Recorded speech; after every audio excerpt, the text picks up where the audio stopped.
tree is pulling me.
Come on now.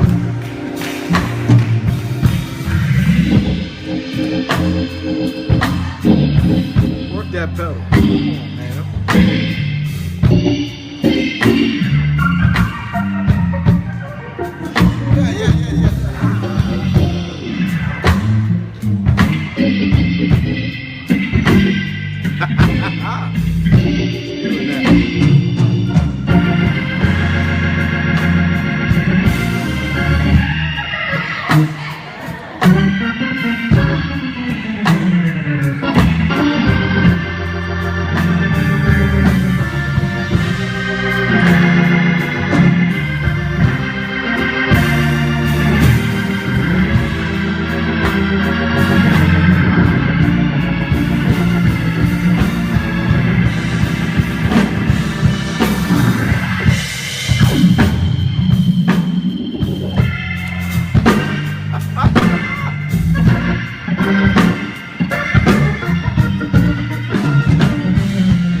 Yes, good, sir. bro.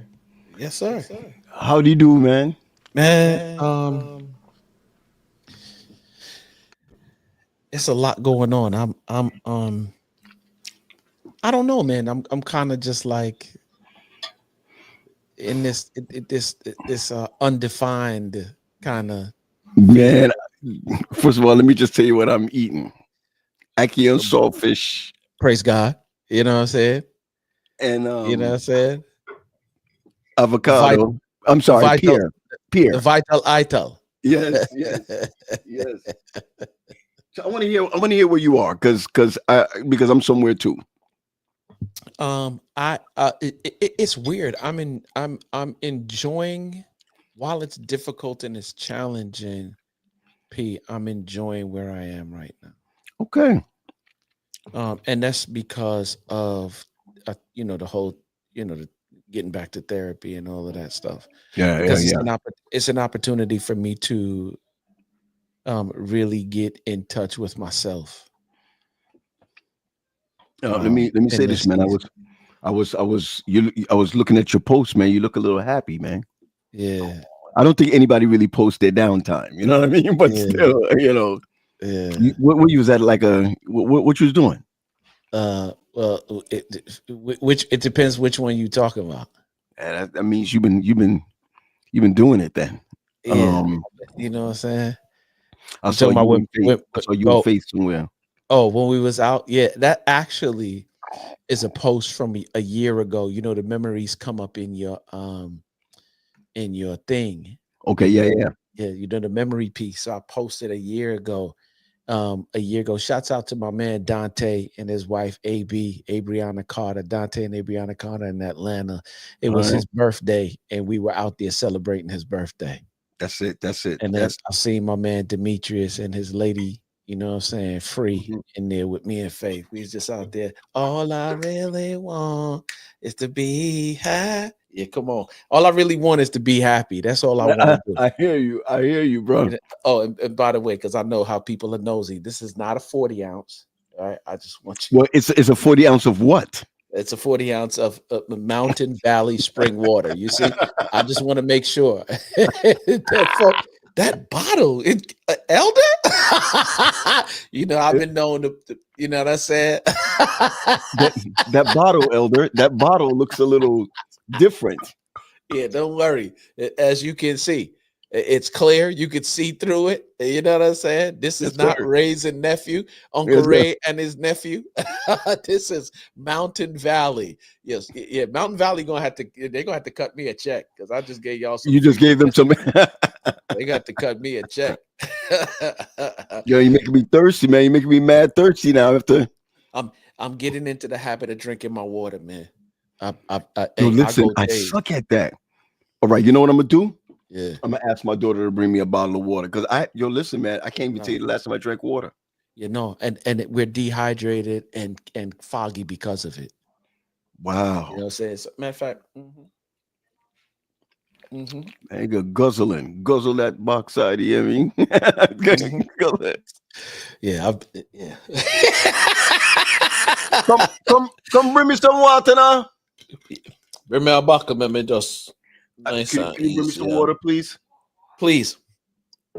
I really want juice, but I'm being challenged by Quest to drink water tonight. Praise God, because I'm being challenged on every front right now. Because there's 2 big bottles of sorrow sitting in the fridge right now that I want to go and deal with. Yo, just drink the water first, all right? But you see it though. Don't deny. Don't deny the please don't deny the sorrow, please. Yeah, that's what I really want to drink right now. You know what I'm saying? I hear you. Yo, listen, man.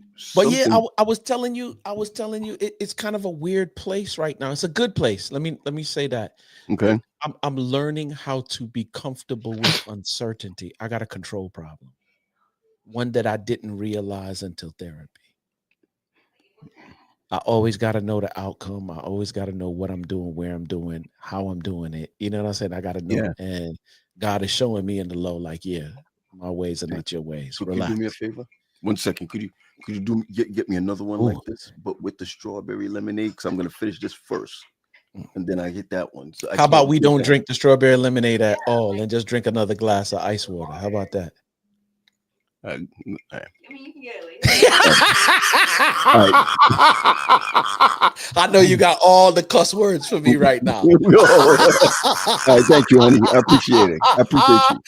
You got all the cuss words for your boy right now. To the one guy, you hit me hard, man. You hit me hard. But I'm too bad order. Boy, now make that carry you.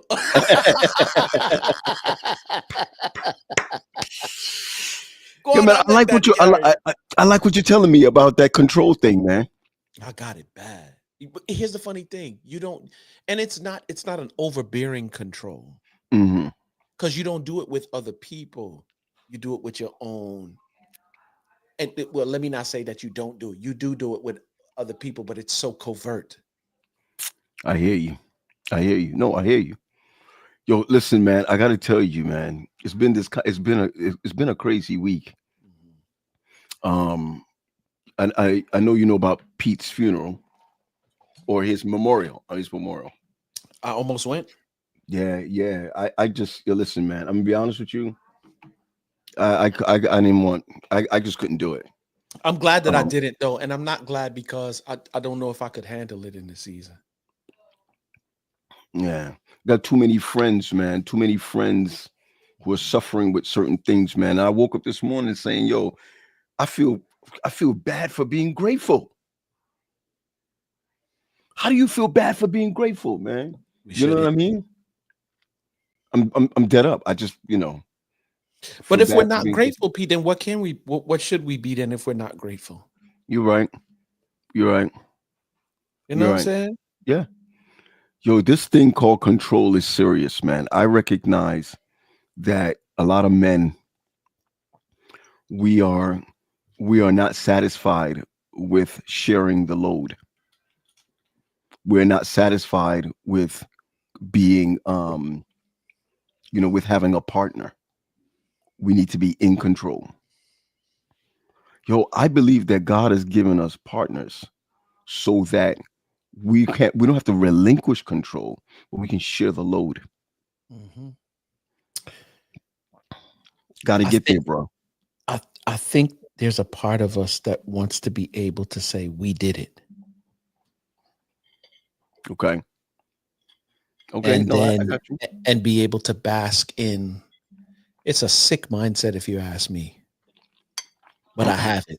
I have it. So in therapy, you recognize that one of your biggest issues is that you got to be in control. But you know how I came to it though?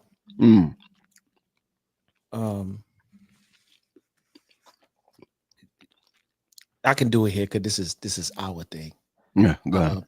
There's a couple of moments where she hit some points and she turned the light on in a couple dark areas, Mhm. and I was overwhelmed by it. So I could feel them welling up, my eyes welling up. She was like, "Oh," she was like, "Oh, I see you."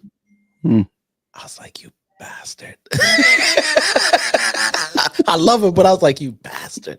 Yeah, yeah, She was yeah. like, "Oh, you fight tears," and I Wow. was like, Yo, "Hey, hey, yo."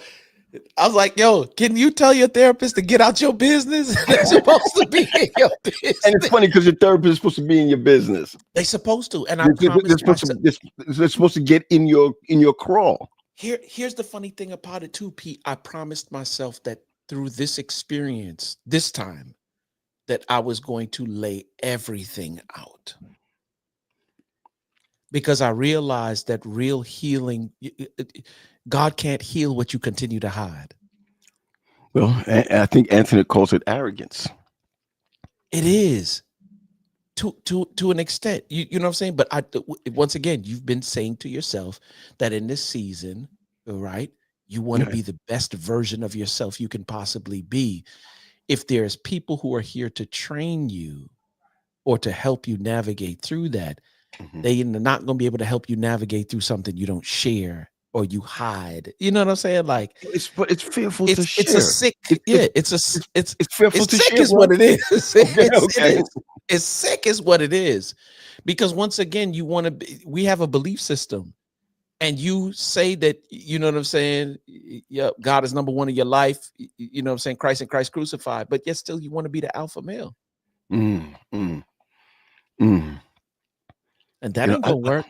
I wonder. This. I'm serious. I wonder how many women may have the same disease. Bruh, it's a lot of them. I, And I, ooh, ooh, I was who did watching this that? thing.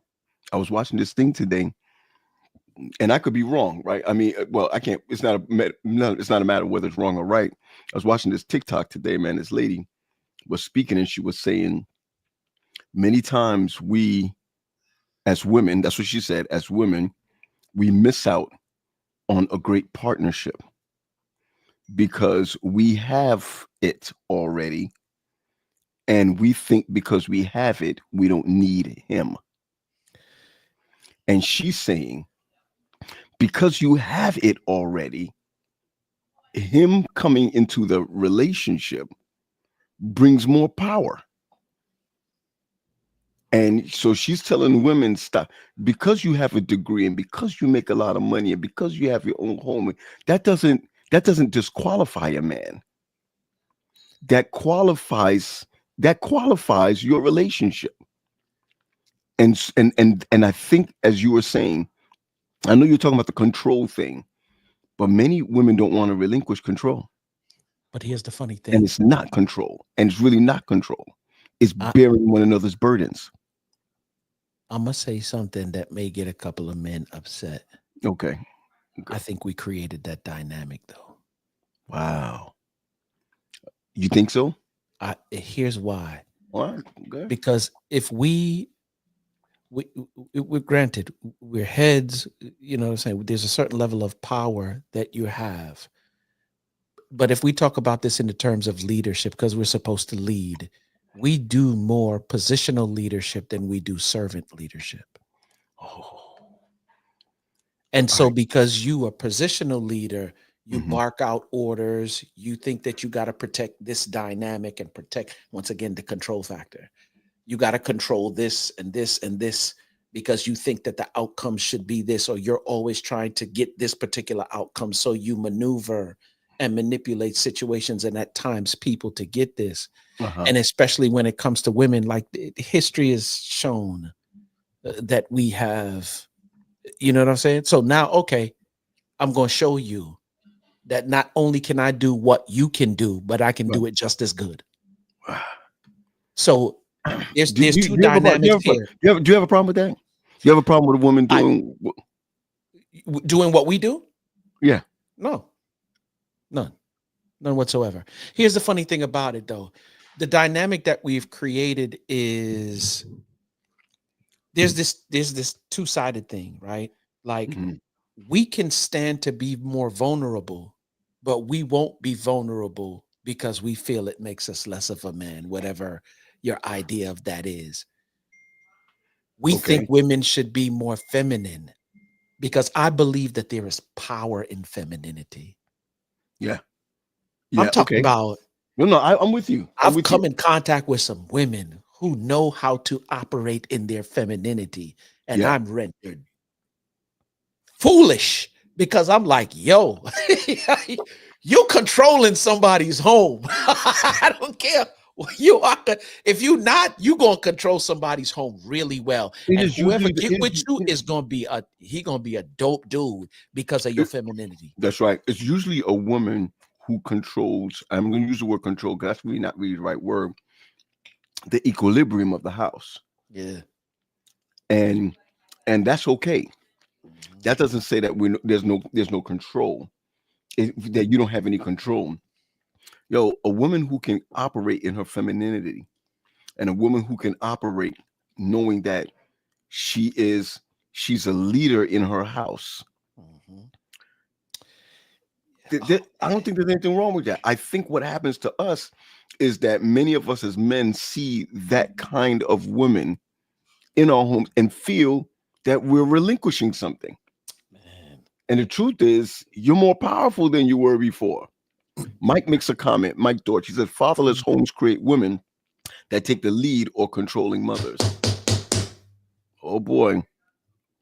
Okay, Terry says, I like this, right? Terry says, yo, remove the word control and replace it with manage. I like that. I like that, Terry. Thank you, boss. Yo, it's biblical. An excellent wife who can find. She is far more precious than jewels. The heart of her husband trusts in her, and he will have no lack of gain. She does him good and not harm all the days of her life. Wow. Femininity now. Femininity, right? She seeks wool and flax and works with willing hands. She is like the ships of the merchant. She brings her food from afar. She rises while it is yet night and provides food for her household and portions for her maidens. Yes, sir. Yes, sir. Yes, sir. Yes, sir. Yes, sir. Okay. Yes, sir. She considers a field and buys it. With the fruit of her hands, she plants a vineyard. She dresses herself with strength and makes her arms strong. She perceives that her merchandise is profitable. Her lamp does not go out at night. Let me get to the parts that speak specifics. She opens her hand to the poor. She's not afraid of snow for her household. For her household are clothed in scarlet. Yes, she sir. makes bed coverings for herself. Her husband is known in the gates when he sits among the elders of the land. Okay. Pause right there. Right there. I'm just saying. Okay. No. I want you to pause there for a second. Yeah. It's funny what you just said, right? I mean, what I mean by that is, it's talking about all of her attributes. Yes. But if you notice, all of her attributes allows him to be great at the gate. I'm just saying, bro. Come on, man. I'm just saying. It's her attributes that makes the brother great at the gate. But look at all the attributes. Because after that, it goes right back to her again. Right back in. And it speaks to all the things that make her woman. That's why I'm saying there's power in femininity. Yeah, it does. Even in conversations, when Faith comes at me like, sweetheart, and she talks with that language, or when her mannerisms, like when she, like sometimes she'll be in the kitchen and she's just, she'll put her hand on one side of my chest and just kind of lean in. That's bro. That's dumb. That's I'm Faith. dumb after that. That ain't Wendy. Wendy's I got to get an East New York statement. I got to get an East New York. But here's the funny thing. She doesn't do it all the time. Like that's not like something that she does all. But when she does operate in the fullness of that thing, I'm done. Oh, yeah. Bro. It makes you stronger. Yo, just now, right? I was just going through something right now, right? Because I was telling her as a in my line of work, right? I feel like I'm in a holding pattern. But here's what's funny. I didn't just come out and tell her. She noticed that, yo, you seem kind of flat today. Yeah. She seemed kind of flat.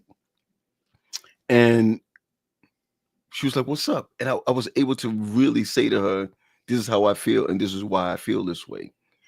And to be able to say, yo, I don't have an answer for you, but you want to know something? I'm here. Just, Brooklyn-ish. I'm here. I'm not your therapist, but I'm here. And I like that because I recognize that we go through so much. What's up, Donovan? Well, I'm Donovan. So we go through so much outside the house, right? And I'm not talking about just black men, right? But in general, we go through so much outside the house that when we come back in, it's the femininity that keeps us strong, bro. Yo, I was watching this thing the other day, Kat. It was crazy, right? I was watching Blackish. It was a little clip from Blackish. The lady who is who played is Martha Gibbs. She played right. So she was playing the grandmother or whatever. So she says, it seemed to have been an issue with. I'm going to say it seemed to have been an issue with making a plate for somebody. Right. She sits down at the table, right? And she says, well, let me tell you, when your grandfather was alive, this is why I fixed him a plate. I fixed him a plate because out there, they weren't fixing him plates. Wow. Out there, they were making him feel like he was less than who he was. Wow. So when he steps into his house, femininity, right? Femininity says, I'm going to give you a plate of food. Here's your plate of food. Right? But it also says, I'm letting you know your respect is here. I want you to understand that when you walk in here, you're king. But because we're king doesn't make them, it does not take away their queenship. And I think a lot of us, man, we are raised that way that, yo, I'm king. That means everyone are peasants in the house. Yep. And I think that's the mistake that many of us have made as Southern men, as Caribbean men, as our motherland men. We make that mistake of feeling that because you fixed me a plate didn't mean you served me. It means what it means is that you're giving me strength. You understand where I'm coming from? And Elisa makes a comment here. What she says here, oh, she don't get no trouble with her husband. What it says, I pray. Can you read that there? What it says? I pray and allow my husband to be the king. I give suggestion, and it's between him and God after that. Wow, that's a lot of leeway. I'm just telling you. But see, here's the funny thing. A husband who is mature, I ain't talking about age. A husband who's mature will consider everything that his wife brings to him because he understands that she is a helpmeet. That's what she was designed to do. You know, it's funny, Pete, I always read 1 Corinthians 13. I just love the chapter because it's the love chapter, but I was always fascinated by verse 11. Okay. When I was a child, I spake as a child, I understood as a child, and thought as a child. And when I became a man, I put away childish things. You know. I know what word you're getting at. Yeah, You because know, you know what you're getting at. yeah, It's development. Yeah, it is. At the end of the day, that's what it is. But if we had to pick this part of it apart so we could understand development a little bit better, in essence, what I was reading, where it tells you all these things that love is patient and it's kind, it envieth not, it doesn't see. I'm like, who in the heck loves like that? Yeah, grown folk love like that. Because they'll say, "Oh, you simping, or you this, or you that, you that." And when I got down to verse 11, I finally understood. Like, oh, I see what you're saying. Yeah, you saying there's people who love, but they don't love like 1 Corinthians 13 say to love in the context of romantic love, because you're not grown. Because there's some of us that are adults and still thinking, speaking, and understanding like a child. And we know it because when things get difficult and challenging, I see your response. Got it. You know what I'm saying? You blow up. You know what I'm saying? When your wife, Yo, Terry makes a comment that he feels like women's empowerment is what's killing relationships. I want to see what he says here. He says women find it hard to be this way because they have been sold a bill of goods. Wear this, look like this, say this, work here, wear your hair like this, walk this way. Women's empowerment is what's killing relationships. That's what he's saying. Independent should be changed to interdependent, which for wise women doesn't mean I don't need a man. Wow. Interdependent. Yeah, because that means that we're dependent on them as well. I mean, if you look at the dynamics of relationship, it's always interdependent. Love and respect. She wants to be loved. He wants to be respected. Here's the funny thing. She ain't going to feel too loved if he ain't respected.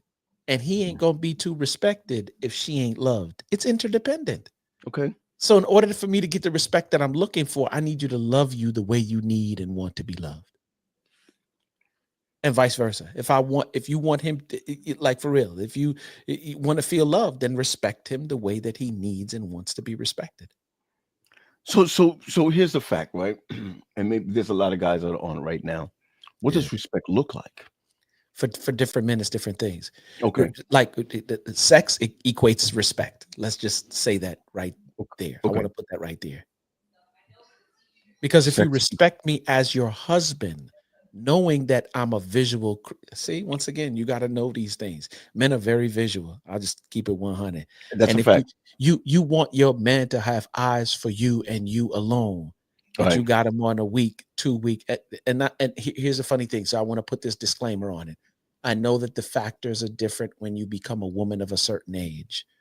Perimenopause starts sitting in. Oh, yeah. Menopause, right? We understand those changes. But if that is not your testimony and that is not your issue, if you want him to have eyes for you and you alone, how is it that you only laying with my man once every other week? You know what I'm saying? Like, that ain't gonna work. No. I got you.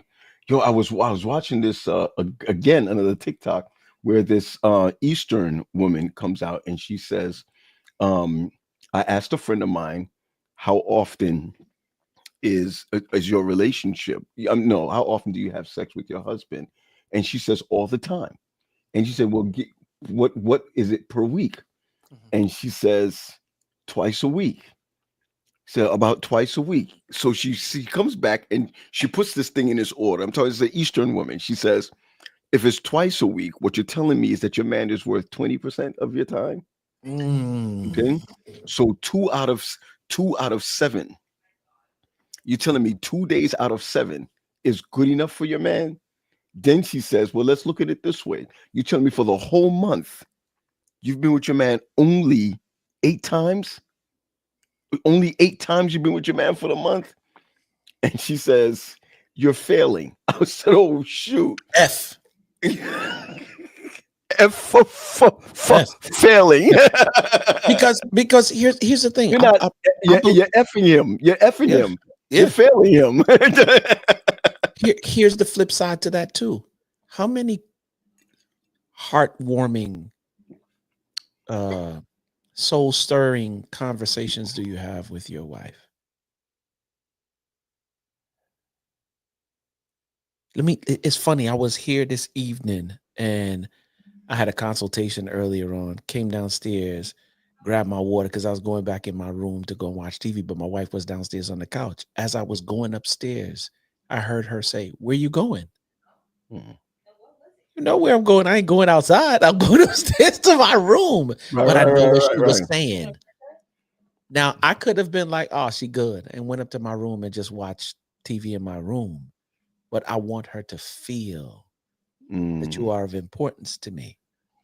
Now, she may not have wanted me to say anything, but there was a definitely I picked up on the cue. There's an emotional connection that you're looking for. And sometimes the emotional connection don't necessarily mean I gotta sit with you and say something. Okay. You just want to push your feet up under my thigh while I'm on Okay. the couch. And you got your Okay. so I went upstairs, grabbed the bottle, came back downstairs, just sat on the couch and played dominoes on my phone. She ain't want nothing. She just want me up under her. And so, to your point, how many times on the flip side of that same coin do we do the same thing? And if I'm doing that just once a week, so we're not really, you know what I'm saying? That's 4 times a month. That's not good enough. That's 48 times a year. Thank you. It's you're failing. You're failing. I didn't say at Jamaica, you have one subject. That means that you're done. I'm letting you know I'm on my second. I'm on my second thing of water now. Okay. Praise God. Praise God. All right. Good. Good. That's what we Good. Good. doing. Good. You know what I'm saying? Yo, it look at Donovan. Donovan said, "Yo, let me in. Let me in." Donovan said, "Let me in." Yo, but it's a fact. You're failing. F. I mean, F. I think that we need to be really mindful and careful also, though, of I think a man feels like he is less than if he is told that he needs to accept the failing mark. You When you understand say what I'm saying? accept the failing mark, what do you mean? You can't rape your wife, bro. You know. Right? I don't want that kind of sex, no way. No, who wants that? I Who don't want want look that. away sex? Nobody want no look away sex. No, I don't You know want what I that. mean? Nor bed bully. Nope. Me none of that. All right. Me none of the dead fish ministry. No. So I mean, I really believe though that God, really God is calling us into a partnership. It looked like, look, Donovan look upset. He said, "I was with you until that statement." That's what he said. I was Oh, with you till that statement. What is wrong with you, thanks. Donovan? What are you talking about? Joshua, young man, is a good young man right here. He says, "I don't think I've ever heard a man say I don't need a woman, Yeah, but it's common to hear a woman say I don't need a man." yeah, Wow. yeah, All right, young man. yeah. All right, young man. I got you. I got you. Hold on. Let me see what's going on here. There we go. There we go. D. What's good, fellas? What's good? Oh man, I Why love you it. cussing? Why you trying to cuss Listen, us out? Why you I, cussing us out? I tapped in and I was like, "Ooh, this is juicy." He I said love it. juicy. He said, I love it, man. Relationship, man. This is what the devil is fighting against, man. Oh yeah, Woo. please Whether believe it. you're married or you're trying to get married or you're single, the Yep. devil is attacking you. So I like what y'all was talking about, man, and what Paul was saying. And sorry, man, I'm bad with names. What's your name again? Quest. Quest. Quest. Yep. Quest. Come on, you can Yep. beat me up later, man. No worries, man. But I love everything up to when you say respect and love, and I agree with you when you say you gotta love your wife, so she can respect you. I think this is what God said in the beginning. Um, like how the church, God, Jesus loved the church, and the whole. Mhm. I'm not too, like you guys, but I know the fundamentals, and for a man to respect his wife, he receives love, and for a woman to love his husband, her husband is the same thing. but this, and then you broke off and you talk about sex. I'm like, ah, we are visual. I'm not denying that. We are visual, but that's not all. That's the icing, but it's not Oh yeah, all. no. We just kind of drifted Okay, off of it. That's okay, just because one I of was the like, many. Oh yeah, huh? no. That's one of the many factors. I think it's the thing that we're concerned about the most, because most of us as men, we realize like sex ain't gonna keep a marriage. I could get that a dime a dozen. It's the cherry on top, Yeah. right? If you ask me, it happens long before we even get to the bedroom. Yeah, and that's a fact. It is a You know what I'm fact. It saying? happens long. It happens long before you get to the break. Like he got stuck there. It happens long before then. Yeah, And I think what he thought is that that's that is a major part. But the truth is, it is a part. It definitely is a part. You know, we got to be mindful, and I think that in relationships you got to be mindful. You equated the whole thing also when you said that she just wants to just be under you. that's it. That's That's it. it. Yo, that's intimate. That's intimacy for her. Yeah. That's intimacy for her. But Um, um, if I had a diagram, P, yeah, when I always show when we go to the conferences, I show the woman and the man like the silhouette, and I yeah, show the woman's heart in the silhouette, and I uh-huh, just put a happy face in the in the area, yeah. and I just cause people to men to understand. You want to connect more with the happy place, minister more to her heart, Mm, mm. and ladies, you want him to talk to you more, break him off. Interdependence. Inter. Wait, hinter. Interdependent. Hinter. Interdependent. Interdependence. Chatbot. Inter. Here we go. Here go my girl again, man. Yet, Yeah. men, you want more in the bedroom. If If you be you intimate, you will get see all what I'm you saying, need. All there it right, is. all And that's right, the woman saying that. all right. Who's She that? said Annalisa? intimacy. Yeah, Yep. intimacy means more to some women. It's before we even get to the bedroom. My husband mop the floor is a turn on. If you do something without me saying anything, that's a turn on. Meet your woman emotional. I'm sorry. Meet your woman emotion stimulation. Start there, and we all will get what we want. She's saying it. She's saying it. Yeah. It's funny, man. We started talking about this thing called control, and I'm looking across it, not just in my own situation, like in dealing with me. I'm looking across it at every board. I'm now, all right, understanding, because I was telling her something like I always feel like I gotta know what's happening, and sometimes you don't have to. One of the things she broke me off with in terms of homework, she's like, "Do me a favor, go to the mirror." Okay. And I was like, I knew this is gonna be some BS from the time she said, "Go to the mirror." I was like, Mm. "Oh yeah," I was like, "This finna be some foolishness." She said, "Go to the mirror, and look yourself in the eye." Yo, are you doing this face to face or are you doing this online? Yeah, like this, like this. Man, that's crazy. That's what I'm trying to tell you, man. God is breaking down my constructs as far as, because I really want to be on the couch. I want to talk and not have to, because all of this, the house could be a distraction sometimes. But he's showing me, no, bro, I'm gonna get to you right where you at. I'm gonna get you all right. Yeah. Yep. And so one of the things that she was like, look in the mirror, look yourself in the mirror, and then I want you to write down every lie you ever told to yourself about yourself. Like, write it down. And that was one of the things I had to say. Because you think just because it's not out there in the open and you're not intensely controlling that it's not an issue. Mm. You know what I'm saying? Even if you do it covert, it's still an issue. Still an issue. Yep. I hear Because you. if you lie to yourself, you'll lie to everybody else, including God. I hear you. Don Dada, what you was talking about, Yeah, man? Talk yeah. to me. I just want to come in and say I apologize for that, and the tablet went out, so I had to jump on the Don't worry. laptop. Yeah. But Quest, I'm. up front, I was not knocking what you were saying. Yeah, I heard. Knock him, I was knock him, knock him, adding, knock That's him. not all. I That's was not. adding to it that to say, I'm with you. I'm with you. um, I'm with you. being a man, like with men, and we've experienced in marriage and stuff like that. I think one of the most thing that men are looking for, and most of the ones I spoke to, is security, is peace.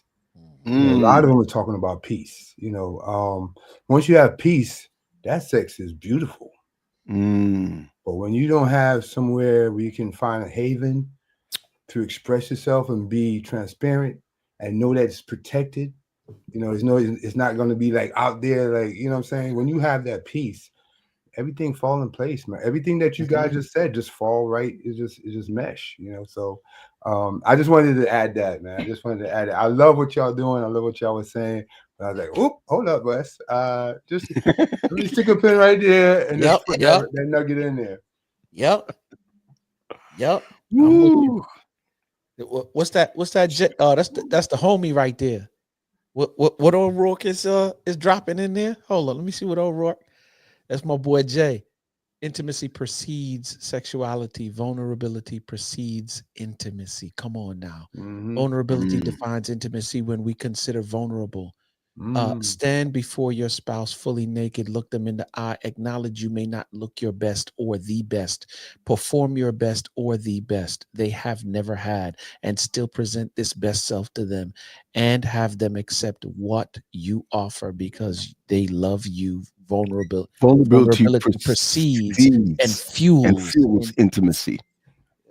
I think it sounds like he got his own podcast going on. Send that. No, Jay ain't no joke. Send that deep. joker a link, P. I did already. He needs to answer. He needs to answer. I did already. He needs to answer. Yeah, you know what I'm saying? Official. Yo, listen, I'm gonna tell you, man. I think it's really important. When I first got married, one of the things that we did without counseling or therapy or whatever, we said we wanted to be vulnerable to each other without taking advantage of each other's vulnerability. Talk. Right? Talk. You know, but when you miss moments or when you develop mistrust, there you go. Right? And a lot of mistrust happens not based on something that she did. A lot of mistrust happens based on how we just see life. You know, I mean, I don't mind blaming her. Like, yo, you did this, so now I'm not gonna be vulnerable about this. Paul, 1 second. Can you make that a little bit more clear when you say it's not her or you, it's just life? What do you mean by that?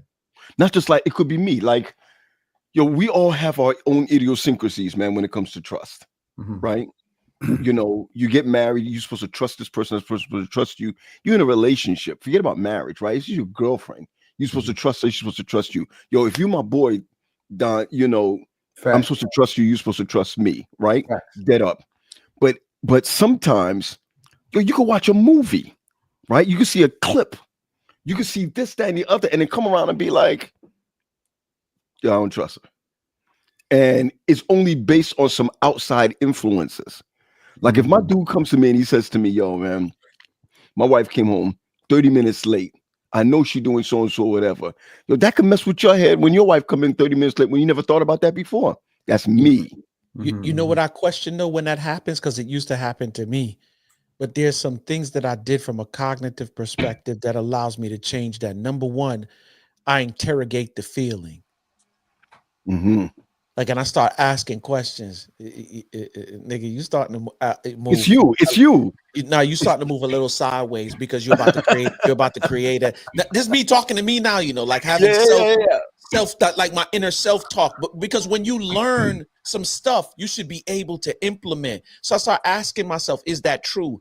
My boy, Vinny Vinzel, he's a neurologist. He told me that when stuff happens, when you experience it, it happens at the back of your brain.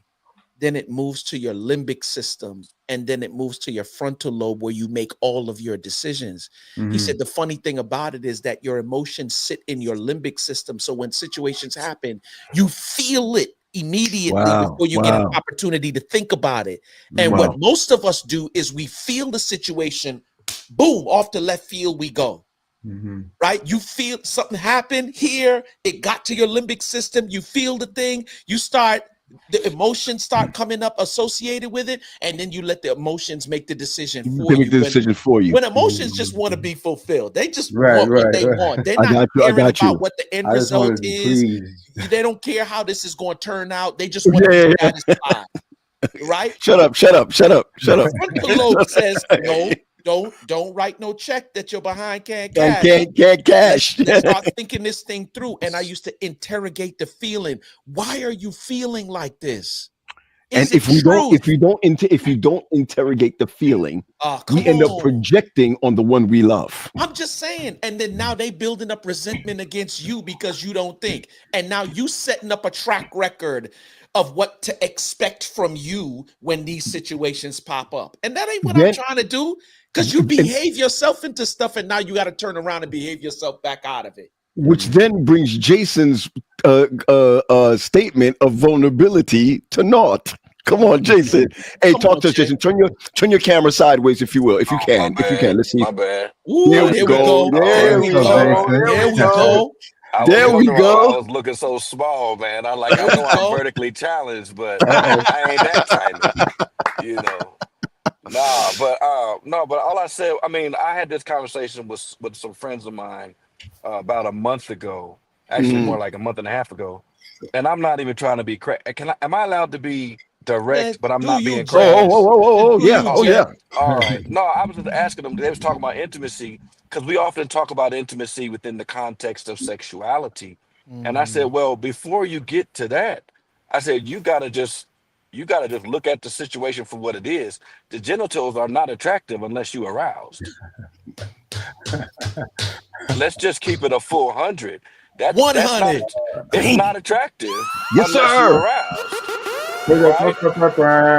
It's just not. You know, and so like you stand before your spouse, you know, and you know, wherever you are in your life, you know, when you're younger, you might think you the sex machine, but as you get older, you ain't in the shape. No, listen, I used to bench press in freshman year of high school.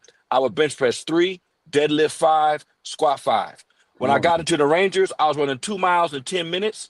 You understand what I'm saying? I was doing 100 push-ups in a minute. I'm not lying. Talk, Jay. I'm not lying. I'm walking 12 miles with a 90-pound rucksack. I'm jumping out of planes. I'm that beast, right? So, but I get older. I'm 50 now. If I stand up, look at myself in the mirror, I'm not pleased. Get out my business. Like real talk. You understand? If I look at myself in the mirror, I'm not that beast. I'm not that guy. Right. And so now we in the 21st century. I'm not putting on nothing on my wife. I'm not taking nothing off me. What I'm saying is, if I'm 100% honest with myself, right? If I'm 100% honest with myself, even in the 20th century when we was coming up, let's be real talk, real guys. Gen X, we wasn't marrying virgins and we wasn't virgins when we got married. I don't got my sound effects, so I got to do that. You understand? It's no judgment. It's a statement of fact. No judgment. Right. So what happened? Here you come. You got experiences. Here she comes. She got experiences. You may or may not be the best she had. My. Don't ask that question either. Like I'm passing judgment, but if I'm being 100%, I may not be the best my wife has had. I may not be the best looking. I may not. Her ideals of what all of that was supposed to be may not be me. Got you. But the vulnerability. I got to stand before her with everything at 50 years old now, myself, and acknowledge in multiple aspects of life, I may not be her best. And yet I've got to be willing to say, will you accept the best that I am and have? Wow. And that's a vulnerability thing, because I gotta come saying, this is my best. This is my best. Right, and right. She and if I'm not her best, you know what I'm saying? Then I have to accept the fact that she in love chooses to experience me as the best. Got you. She chooses to experience me as the best and to count everything else as not discussable. Jeez. You do say not discussable. Everything else is not discussed. Paul says, I count all things as loss. They are as dung. That's what he says. Dang. Listen, we have two flowers among some thorns here. Hey, let me just tell Kessler real quick. You might get your feelings hurt, Kessler, if you ask that question. Hey, I just want to introduce. But all I'm saying is that vulnerability precedes and fuels intimacy. That's my whole point. No, I got you. Somebody better write that down. Somebody better write that down. Say it slower, please, Doc. Can you say it slower, please? Somebody can write that down. Yes. Vulnerability precedes and fuels intimacy, and it is the definer. The expression of intimacy can be sexuality, but it's not only sexuality. But the definer and the fuel of intimacy is vulnerability. Miss Nguyen, what you think about that? Wait. Turn your camera. Can you turn your camera sideways? Are you able to turn your camera sideways? Let me see. Bang. There we go. Okay. I hear everything you all saying, and I know tonight we're talking about control, and we're talking about, all that. And, I'm going to always take it back to the biblical portion of it. Okay. About if the men are being led by God, then they're going to be obedient to what God say on how to love my spouse. Same for a woman. Because if you're being led by God, you know when to be silent, when not to be silent, when your husband needs something, because God is going to instruct you. Same for the man. Discernment. But I think a lot of men are not mature, one, and that's women too. I'm not just talking about men. We're not mature and we're not whole. A lot of people are broken. And because they're broken, that's why we're getting half of this, half of that. And you're not sure about this and you're insecure about that because we're not whole. But this is the time where people need to get serious about it. Go get before the Lord, one. Go sit on somebody's couch and be made whole. Before you go get in relationships, because you get in these relationships and you're not whole. And so now you broken and now you got to feed your ego. So now you want to control me. But a mature man, he's going to lead. And he's going to trust what I say. And we're going to be good together. Yeah. Listen, you dropped 4 mics and wait, you got 4 mics and 2 console systems. It's no competition. And then I hear you. About men always talking about sex. But if you want sex, you got to give your woman the things that she needs. She needs emotional stability. She needs intimacy. And it goes way beyond the bedroom. You can get whatever you want if you do certain things. You got to know that I'm secure that you're going to pay these bills. I'm secure that something happened, you're going to have my back. I'm secure that if I need you to do something, you're going to do it. You do those things, that's intimacy for a woman. Yo, one time, get whatever you want. I'm gonna tell you all this. One time I was not stepping up, right? Don, I want you to hear this. Jason, I want you to hear this. One time in my marriage, I was not stepping up. And we went to counseling. And there was a book. I'm sure it's outdated, but there's a book that says sex begins in the kitchen. No doubt. Yes, it does. Right? Beginning. And let me tell you something. I had no idea. I'm 30-something years old. I had no idea. No idea my husband that go wash my car. That is sexy to me. He gonna mop that floor. Oh, that is sexy to me. All these things. It seems so minute, but you all can get a whole lot more if you just do the little small things.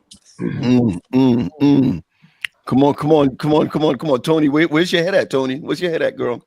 I completely agree with my sister. I think it's important that we understand how to respect the roles that God created within us. I think a lot of times we don't understand what our role is. And as Quest was reading the Word of God and explaining what the woman's role is. Now, here's my thing. I watched my mother, and I said this before, take care of my dad. She brought him 3 meals a day until he died. 3 meals a day. But here is the thing that really, this is where I learned how to be a woman from, was watching my mom. My mother did everything for my dad that a woman, in my opinion, is supposed to do. My dad took care of my mother. So I said this, you know, my dad never went out to buy socks. My mother bought them, but he paid for them. So there was a respect in the roles. And not only that, that was important for me. I need you to slow down, because you're saying a whole lot right now. A whole lot. About a whole lot. You need to slow down. You said that your mother bought the socks, but your daddy paid for them. I just need some folk to catch that dynamic right there. Now, here's the thing. When I got married, after we had our first daughter, and I'm divorced now, but I had told the Lord, I said, listen, there's no way in the world I'm going to be able to take care of him, take care of her, take care of me, and go to work. Something is going to be compromised here. Yep. And so I made the decision to make a covenant with God. Listen, if you take care of me, I'm going to take care of our home. In that way, I had time to take care of him. Because a lot of people don't understand, a lot of relationships don't understand. Women, we're not built like y'all. We don't have the muscle and all this other stuff that keeps us going. We get tired emotionally. We get tired physically. We get tired mentally. We're carrying so many loads that, oh, it's time to take care of my man. I'm too tired. I wasn't going to do that. If I was going to sacrifice something, it wasn't going to be him. Wow. I make sure when he leave the house, somebody gonna run up on him. He gonna say, I'm straight. I was straight like this morning, so I'm good. You don't have to worry about that. Listen, I would go to him and say, "You good? Are you before you go to work? You need anything? Before you go to bed, do you need anything?" Because I had time to do it. And I just praise God for my mama, because my mama took care of that man, and that my mother would. Before he died, my mother was driving a $128,000 Mercedes off the lot, fresh off the lot. He paid for it. He took care of my mother, and she in turn took care of him. Now I get it. We live in a time and age where people have to have 2 incomes. I get that, but understand something is going to be compromised. So if I'm supposed to be this Proverbs chapter 31 woman, which is important to me because I just believe God's word. God said, "Listen, you take care of the garden, he take care of the soil. This is the recipe for greatness." That's just how it is. And Terry, you said something, about women being wanting to be not needing a man or whatever. It's not that we don't need a man, and I agree with you, because a lot of women do say that. It's not that we don't need a man, it's that when we get one, is he doing his job? He can quote Proverbs 31, but is he quoting Christ love your wives, husbands love your wives as Christ love the church? Are we taking care of each other? Are we being servants to each other? Wow. Am I serving you? That's the most important thing. If I'm not serving, if I'm coming into this thing, what you gonna do for me? We already got a problem. You already got a problem. You already got a problem. So can I speak on some of this, because you guys be nice, Terry. Be nice, Terry. Be nice, Terry. Be nice, Terry. Disturbing the peace. DTP. Antoinette is my homie. Detroit Lions. We going to the Super Bowl. All right. So anyway, you guys are saying a whole lot, and what I said in that statement, Tony, was independence should be changed to interdependent. Because men look at independence as, I don't need a man. It doesn't mean that. That's not what that means. So that's why more I look at being interdependent. We're in this thing relying on each other. I need you, you need me. So, we're talking about all this intimacy, but people don't even know what that means. They automatically go to what? Sex. There's 5 levels. There's 5 levels of intimacy that I talk with in my couples therapy. The number 1 is spiritual intimacy. How many people are spiritually intimate? You know what I'm saying? And that's the mutual sharing of values, beliefs, hopes, and dreams. And it assumes a common moral bond and understanding. That's spiritual.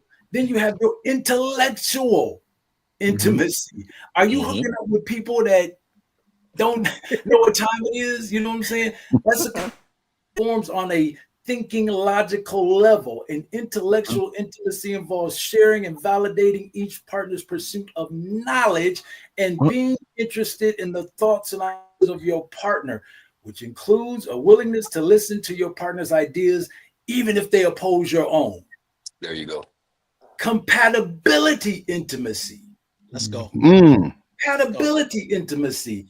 That's the mutual sharing of work and play. Compatibility intimacy can be expressed by enjoying doing things together, but also expressed by doing things apart. Okay? Couples that are intimate in this form are comfortable with spending time doing separate activities, but also dedicate time to enjoy each other while doing shared projects. Come on, TP. Come on, Doc. Teach now. Emotional intimacy. Feeling safe to express a full range of emotions within the relationships. Feelings are validated. What does valid mean? To make true. I'm going to validate your emotions, but I'm not going to validate that behavior. Everybody's emotions are valid. I can validate you, but your behavior, there's 6 levels of validation. We won't go into that because y'all not paying. Come on, Doc. This. All right. I need it. Your feelings and emotional validation are validated, accepted by your partner. However, in an emotionally intimate partnership, the responsibility for expressing and solving emotional issues lies with the person experiencing the emotion. Let's go. Okay. To your partner's feelings is seen as valuable and intimate. Okay. Now, the one you all been waiting for. Sexual intimacy. Okay. Bring it. Feeling comfortable expression of sexual desires or lack of desire. I'm tired tonight. Can I catch you? Okay. The physical act of intercourse can be mechanical or intimate. Come on, because I got to go to work in the morning. If you want some, you got to come on. But you know what, Terry? Hold on. Let me finish, Tony. Let me finish, and then I'm gonna let you jump. Me and Tony always be going back and forth. But here you go. Okay. Sexual intimacy implies a mutual agreement between partners to engage in intercourse and involves a willingness to understand your partners and your own expectations. Okay. That's intimacy. I hear you and I agree with you. I think all those things are beautiful. I think that's why therapy is so important. I think that's why your job is so important. I think one of the things we have to add to that is as we're in relationships, we may not have those skills, but we still have to serve. Wow. Learn to accept the fact that we all need, Paul, you said this before. Listen, I'm a firm believer of therapy. I got my therapist on speed dial. Come on. Call her. However, if my partner is not in that space where they're on the same mindset that I am of understanding, of learning, I still have to be a servant. And I think one of the things that was said is, and that's not easy to do. I watch my parents go back and forth. It wasn't always easy to do. I think the part that we have to understand, and this is really important, is being able to humble yourself while your partner may be struggling through their lack of understanding of what those things require. Let's go. And we have to be able to recognize that it is important for us to still say, listen, okay, God, my husband ain't taking out the trash this week. My husband didn't do the honey-do list that I asked him to do. However, these are the things he did, and he still needs me. He still needs something from me. That's not easy to do. And a lot of times what we do is we build up resentment, which builds a wall from us even connecting. So I think, Terry, I agree with you. I think that the class that you teach, and you need to teach that online and charge some folks, which I know. Well, you know what? I do. I just got out of 2 tonight. But let me say this too. Thing online because we need that. But in the process, it's so important that we ask God in a healthy relationship, because mine was not healthy. I had to, and Terry, I had to go. In a healthy environment where you made the commitment, this is my spouse. This is the commitment that I made. This is what I'm going to do no matter what. Then you have to put the work in, even if that person doesn't. Yeah. Terry, go ahead, Terry, real quick, because I want to go to Annalisa. And I agree with what Tony is saying. However, I'm gonna push back a little bit because I'm gonna say this. Okay, and I always ask this in my classes, or I say this. If there is something that you are desiring from a partner, a life partner, okay, and there's something you're looking for, and you say, oh man, they got all 4 of them. I'm looking for 5 and they got 4. That one, if you marry that person and they are not trying to meet that need or fix that or do whatever you call it, that's going to be the bane of your existence. That's going to be the problem of your relationship. I always say, if there's something you are looking for, then go for it, get it. If that person is not trying to work with you on that, they're not trying to do it. If you want somebody that can burn like your mama, man, my mom can sure cook, but this girl right here, she got everything else I'm looking for, but man, she can't boil water. So is she trying to learn? Do you have to have a home cooked meal? Is that what you want? If that's what you're looking for, then find that, because that's going to be the problem. And you'll hear things like, what? Well, you knew how I was before you met me, so I don't know what make you think I'm a cook now. And so what I'm saying is, when you find yourself in these relationships, I can pretty much say everybody saw things that they did not like when they met their partner, but we overlooked things because, well, maybe if I go this, you know, I'm this on them, I'm gonna cook real good, I'm gonna give them some good sex, I'm gonna do this, I'm gonna do that. Well, you know what, once I get to that ring, she mine or whatever. And you find yourself in these positions where you're like, man, I knew this was gonna be a problem. I knew it was gonna be a problem. Because all right, let's don't change. Last point, people don't change, their circumstances do. Can people change? Absolutely, but they don't, because change requires what? Accountability. And nobody wants to be accountable, and that is the speed bump on the way to change. You got to be accountable for your stuff and own it. Okay, Miss Nguyen. One second. One second. I just want to ask one question. Everybody on the panel is married? No. I'm divorced. Terry's not married. Tony's not married. Hey, Jason, you're married, right? Yes. Right. I'm on my 3rd or 4th with the same wife. I'm just this guy. Wait, go ahead, and then Jason. Yeah, go ahead. We're in a relationship where you're supposed to be trying to outdo the other person in loving them and pour into them. My husband wasn't a lot of things when I first married him, but God told me this is the person. Amen. And so because he told me this is the person, then I've got to do everything in my power to make sure I please this man.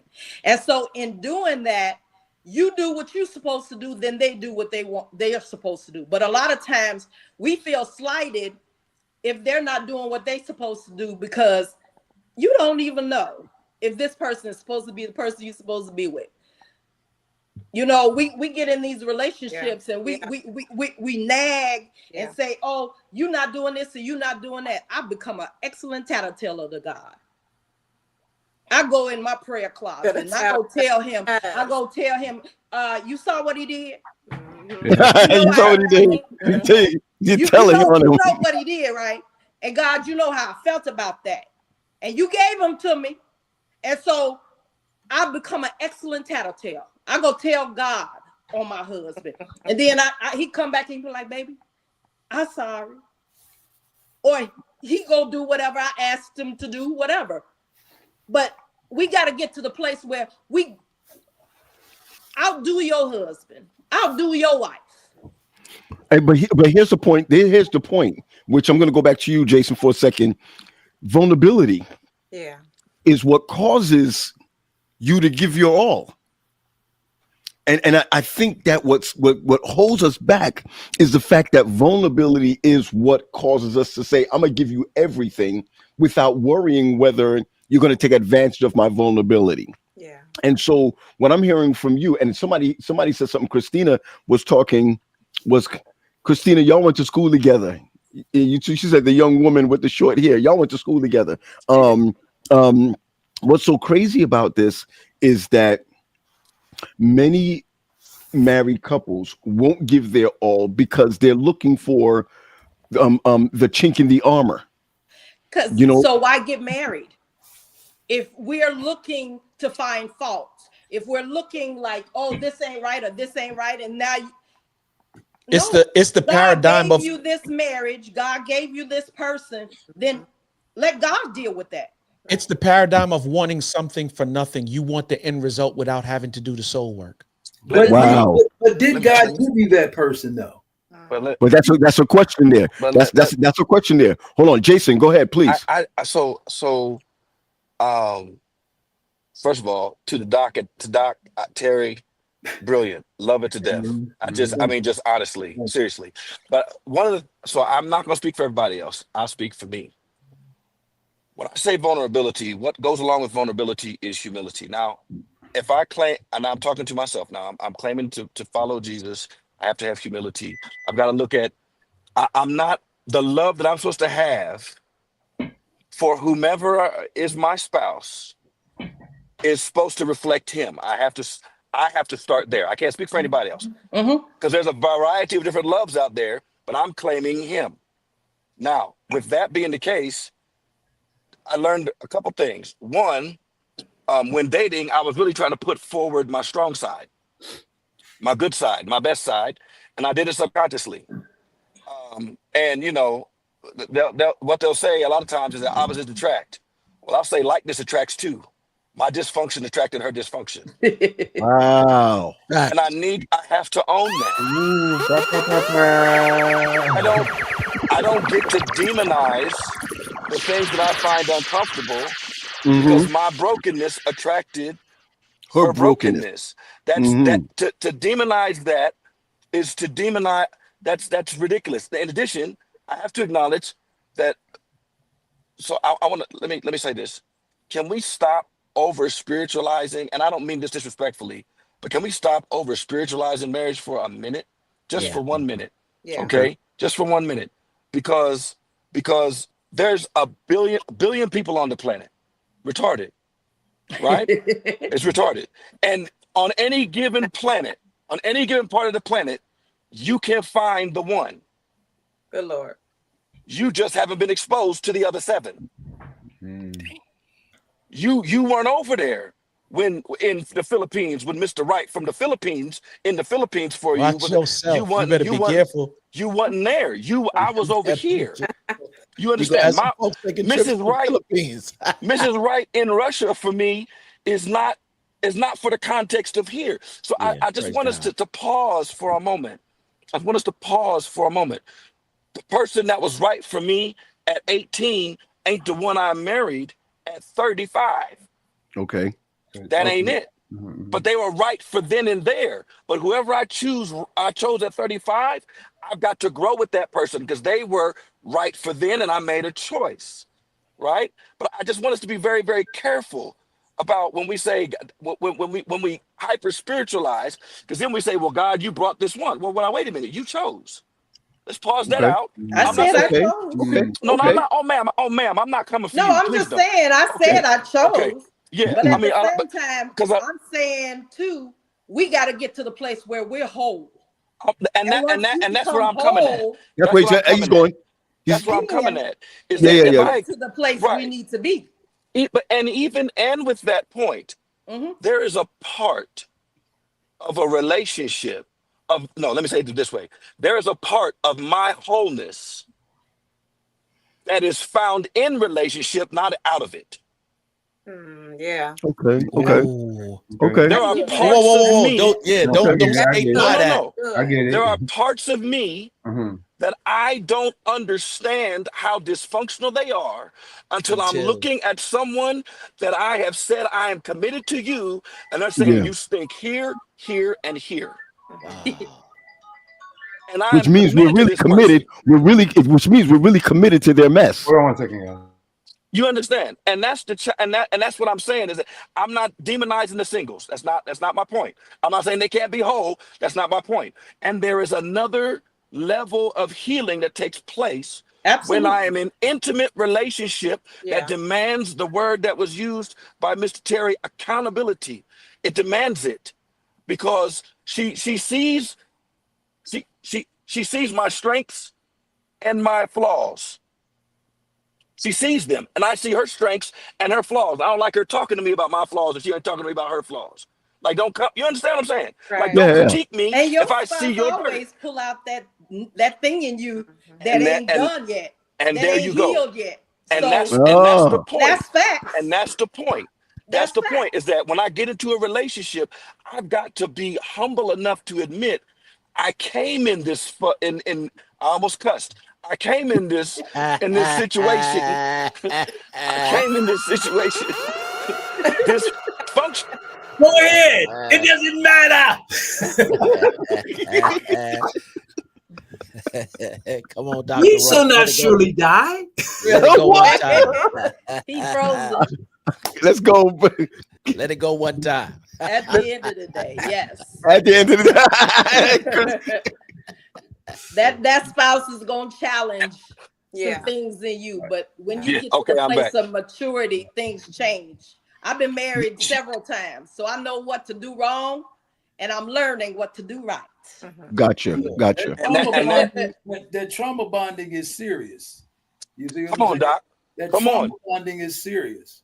And Yep. that's what you're talking about. You see what I'm saying? It's like my infirmities, everything is like, oh man, we got the same thing going on. You divorced, I'm divorced too. Oh, you got cheated on, I got cheated on too. And then we get together and we bond over our trauma, and it continues, the trauma continues to happen. You see what I'm saying? Wow. It continues to happen because you get in this relationship and nobody trusts anybody. You see what I'm saying? But can it work though? Us. Trust is a vital component of a relationship. It's hard for us to think of any of our close relationships with people we don't trust. Now listen what I'm saying. Close relationships with people we don't trust.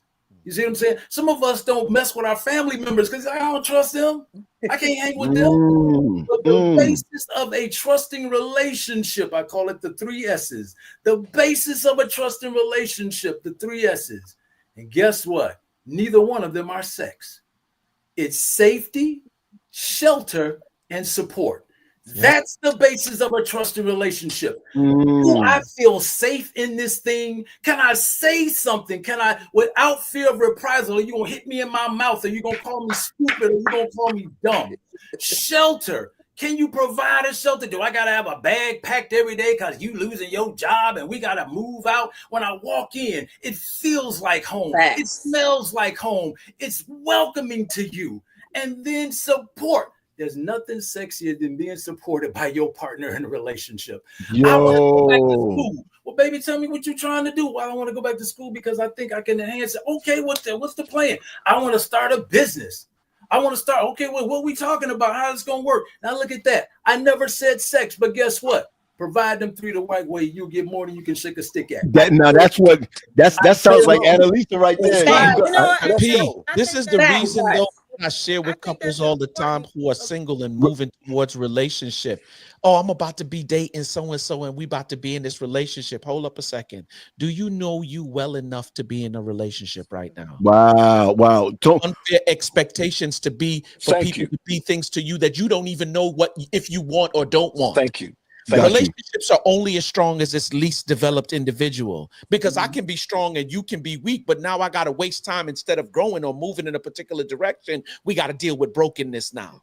But why not just be the best version? Can you be by yourself for a moment and be okay? Right. Yeah. Got you, Tony. Please. Do you like you? I think what I have learned in this era of podcast and all this wealth of knowledge that everybody has an answer to. When Jesus said this, nevertheless, my will, thy will be done. When I surrender what I desire to him, I told God, I said, I don't know how to choose for myself. You see what I've done.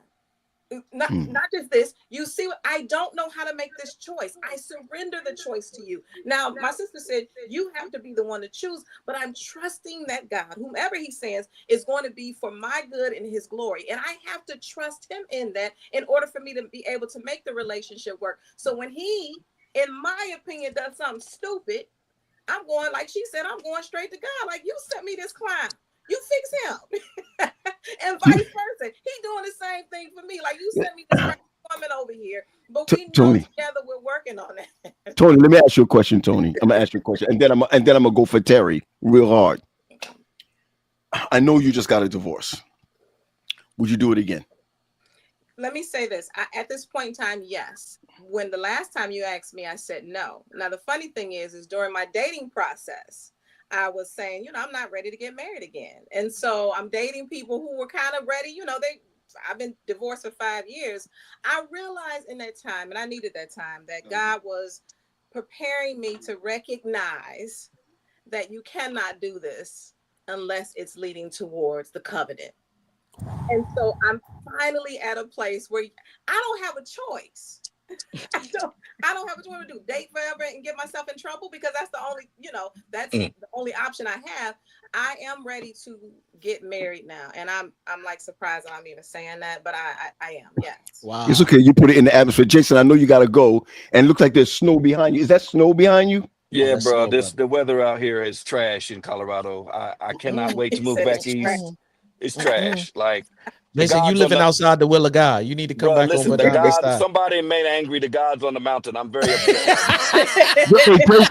Are you pastoring out there? Are you pastoring out there? No, I'm working in the hospital. I need somebody to go up the mountain and sacrifice some Vigilinks or something. I need something to happen. I need something to happen. Please. Need a griller on some coals. You know what I'm saying? That's what I need right there. And not these new grillers. I need the original griller. Help us, Holy Ghost. Listen, Jason, I know you got to go. So give it to us, man. Yeah. I just want to say this to Antoinette's point, and to the young lady with the short hair whose name I never got. I'm so sorry. Annalisa. There's something, and this is just my learning. There's a commandment that Jesus says that I often ignored up until marriage. That helped me. Love the Lord your God with everything, right, and your neighbor. I got those two.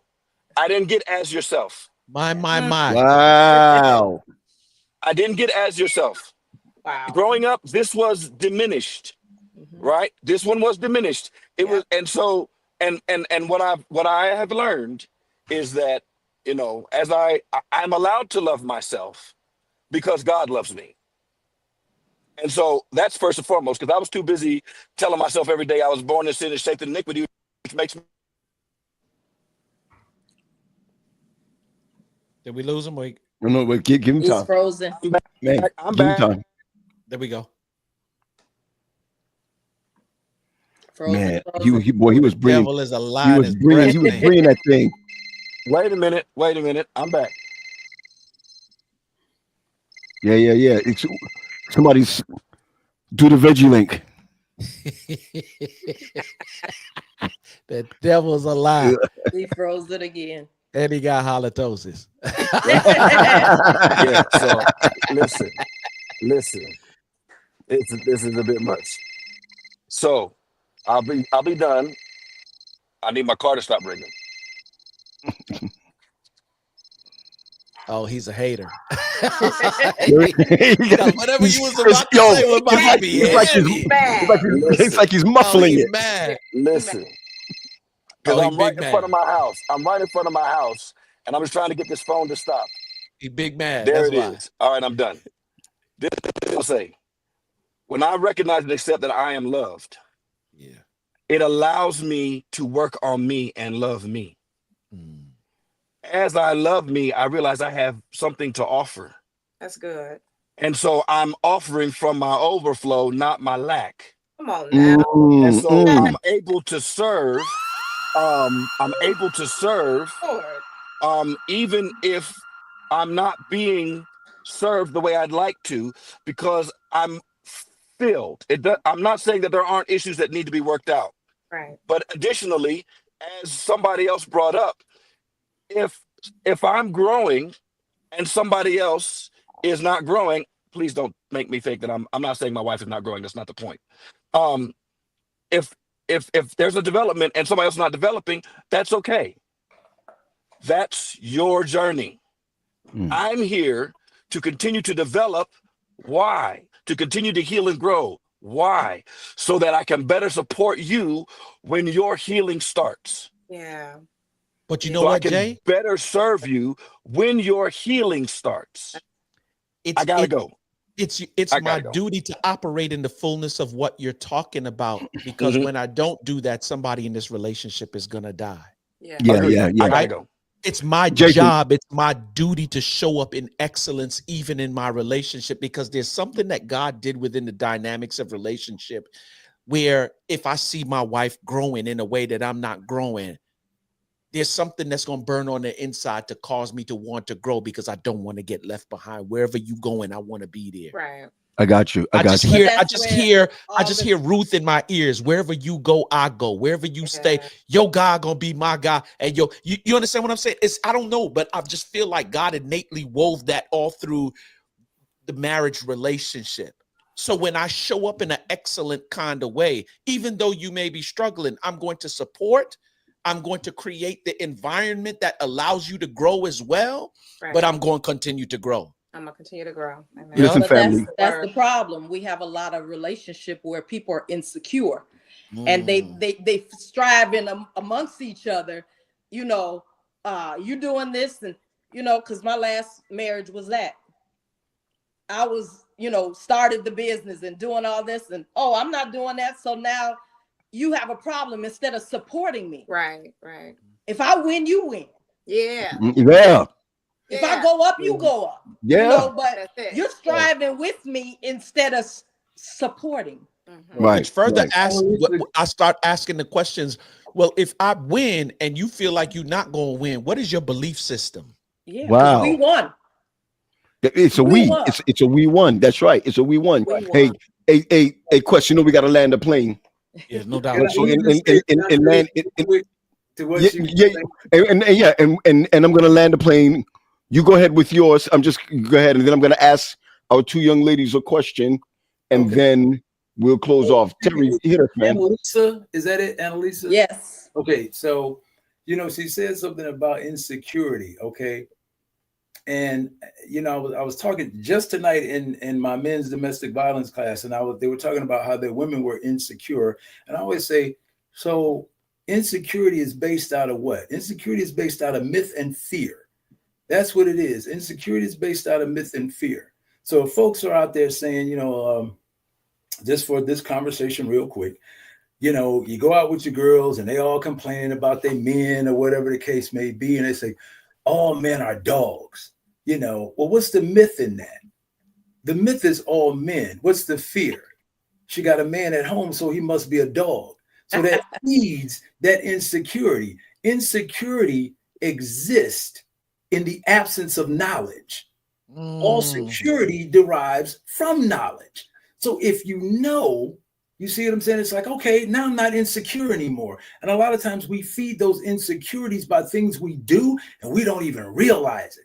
Your phone rings and you walk out of the room to answer it. Ooh, I wonder what he's talking to. Why can't he answer that in here by me? Okay. Or you turn your phone over while you're sitting down next to your woman, or you put it away, or you turn it off when you walk home. All of those, we feed those insecurities, and a lot of times we don't even know it. And that insecurity doesn't have to come with you. It could have came from a past relationship with her mother or father. It didn't have to be your spouse. Doc, you know what's crazy too? We have the opportunities to kill that stuff before it even starts. Absolutely. When me and my wife went to go get my phone, I remember it like when we first were in relationship. I was sitting. You remember when it had the little circle and you had to put your finger to press the button down to unlock your phone? I was sitting next to her on the couch one day, right? And she, I was setting my phone up, and she's like, "What are you doing?" I was like, I took a hand because I grabbed a hand and I put it. She's like, "What are you doing?" I was like, if anything happens, like if I'm in the shower or something, the phone rings, or if I text her, I need you to be able to answer. If anything, she looked at me like sideways, like when a dog hears a weird sounding. Right? This is how she's looking at me, because she was just like, yo, why would you, are we not married? Are we not entering into, right? Is there a reason why you shouldn't have access to and what I was in essence doing was killing any opportunity for distrust or any other. And it's so funny because later on a particular incident happened and I just asked her, have I ever given you a reason not to trust me? Yes, she did, right on the spot. I love Wow, it. wow. I got you.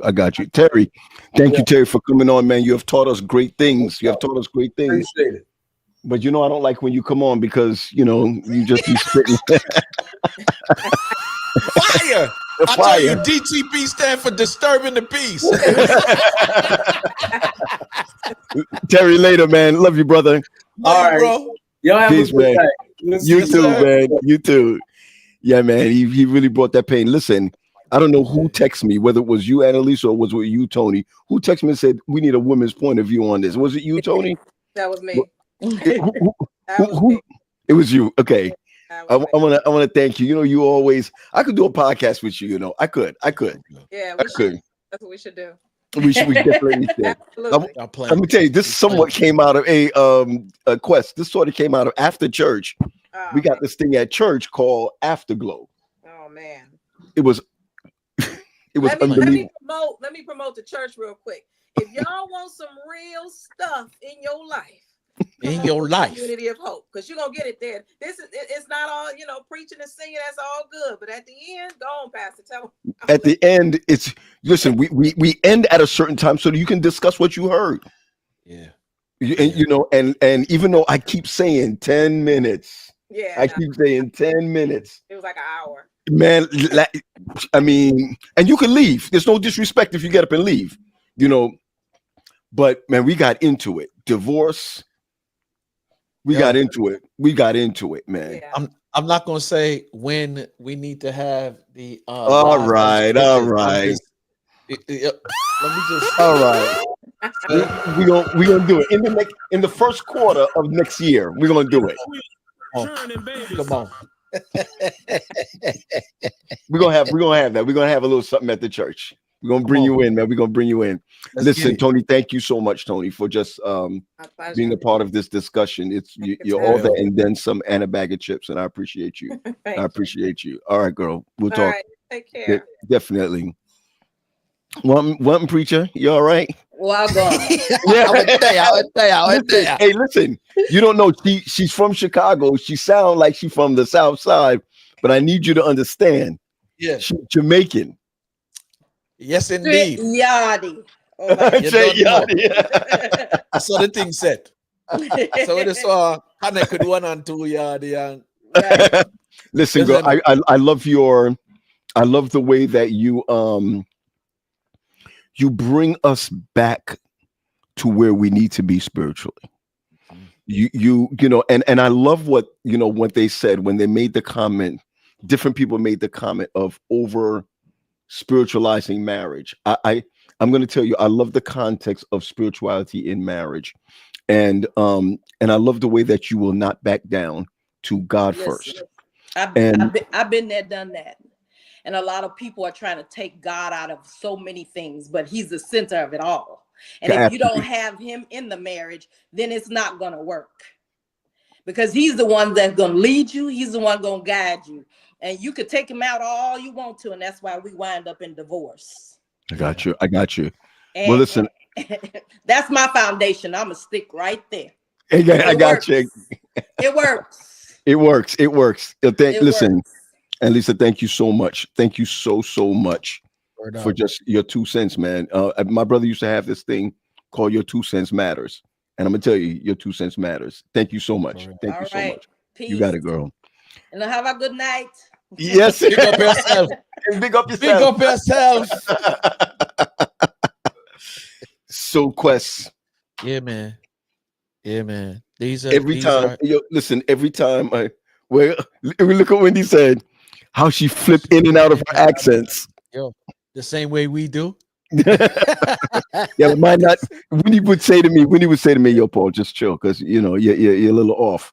But she loved to hear you questions. She said when she hear questions, it's like I'm home. It's like I'm home. Yo, it's funny because when I hear like when Americans listen to me, like, and if my mother call on the phone, mommy, we're all going.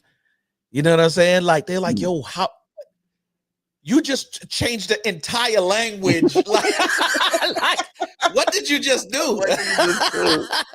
You know what I'm saying? I like, yo, nobody watch the face. Man, I deal with one and two thing on it, you know?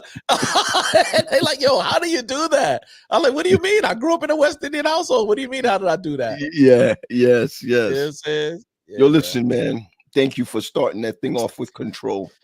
We don't got control, man. We need to relinquish the control and recognize that this is a partnership, man. Well, God is causing me to believe in this, or know and understand and embrace, because you can know it and understand it, but you don't necessarily have to embrace it. I'm learning that I control nothing. I must decrease so that he can increase. And I'm not just talking about in my finances. I'm talking about in every area of my life, P. Word up. I hear you. Hey, Quest. Yeah. It's always a pleasure to do that with you, man. Come on, man. Come on, man. Peace, baby. Come on. Peace, baby.